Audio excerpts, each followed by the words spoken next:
बसपा प्रमुख मायावती जी, सपा प्रमुख अखिलेश यादव जी, राजद नेता तेजस्वी यादव जी, क्या आपको इस बात का अंदाजा भी है कि आपकी लड़ाई किससे है? अगर अंदाजा है तो उससे लड़ने की क्या तैयारी की हुई है आप सब ने? क्या आपको मालूम है कि पूरे देश में आरएसएस की 59,000 शाखाएं संचालित की जा रही है? जब आप सो रहे होते हैं, इन शाखाओं में संघ के सदस्य एकत्रित हो चुके होते हैं। संघ 12 भाषाओं में 30 पत्रिकाएं प्रकाशित कर नियमित रूप से 2 लाख गाँव तक भेज रहा है। अभी कुछ महीने पहले हरियाणा में इन पत्रिकाओं को पहुँचाने वाले 572 डाकियों का सम्मान भी किया गया। संघ ने विगत 2 सालों में नारद जयंती पर अलग अलग जगहों पर कार्यक्रम कर 2000 से ज्यादा पत्रकारों को सम्मानित किया। और आपने क्या किया? ब्लॉगर्स और स्तंभ लेखकों के साथ संघ की निरंतर बैठकें होती रहती है, जिसमें ब्लॉगर्स और स्तंभ लेखकों को सम्मानित किया जाता है। और आप लोग क्या करते हैं? अब आप बताइए कि संघ के मुकाबले बराबर आपके पास कौन सा तंत्र है? सिर्फ और सिर्फ 4 चाटुकार और दलाल टाइप के लोगों के अलावा। आप तो शूद्र समाज को भी, यानी कि ओबीसी, एससी, एसटी, माइनॉरिटीज को भी ऑर्गेनाइज और यूनाइट नहीं कर पाए। जरा देखिए संघ ने और क्या क्या किया है।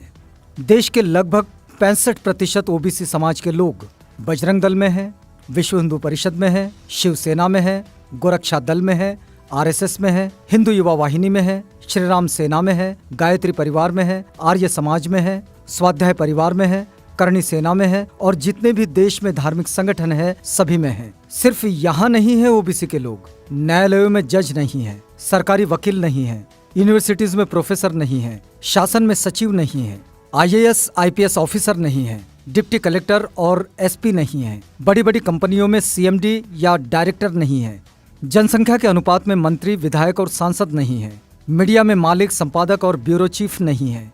भारत में एक भी बड़ा बिजनेसमैन ओबीसी का नहीं है। मनुस्मृति की वापसी रोक सके तो रोक लें। जज कॉलेजियम से बनेंगे, आईएएस लेटरल एंट्री से बनेंगे, बाकी नौकरियां ठेके या संविदा पर होगी। बेहतर शिक्षा इतनी महंगी होगी कि कोई ईमानदार व्यक्ति वहां अपने बच्चे को नहीं पढ़ा पाएगा। और सरकारी शिक्षा को साजिश के तहत बर्बाद किया जा रहा है। सरकारी क्षेत्र को धीरे धीरे खत्म किया जा रहा है, जहाँ आरक्षण का लाभ मिलता है। आरक्षण तो रहेगा पर सरकारी क्षेत्र में नहीं रहेगा, तो आरक्षण अपने आप ही खत्म हो जाएगा और उसे खत्म करने का दोषी भी कोई नहीं होगा। एससी, एसटी, ओबीसी को प्रतिनिधित्व विहीन किया जाएगा, उन्हें उनके जातिगत पेशों पर लौटने के लिए मजबूर किया जाएगा। ये नौबत इसलिए आई है कि एससी, एसटी, ओबीसी के लोगों ने महज पेट भरने की नौकरियां की। एससी, एसटी, ओबीसी के जिन लोगों ने, यानी कि जिन महापुरुषों ने 1848 से 1956 तक 108 वर्ष के कठिन संघर्ष की बदौलत मिले शिक्षा, नौकरी एवं राजनीति के अधिकारों का लाभ लिया, उन्होंने अपना समय, बुद्धि, पैसा, हुनर का सिर्फ और सिर्फ व्यक्तिगत फायदे के लिए उपयोग और प्रयोग किया। पे बैक टू सोसाइटी नहीं किया। संविधान बचाओ क्रांति को फैलाओ पूरे देश में, लोग अपने आप जुड़ते चले जाएंगे। नेताओं की ये पहली और नैतिक जिम्मेदारी है, क्योंकि समय बहुत कम बचा है। असगर ने एससी, एसटी, ओबीसी को निगलना शुरू कर दिया है। अगला नंबर किसका है, इस विषय पे चिंता कीजिए।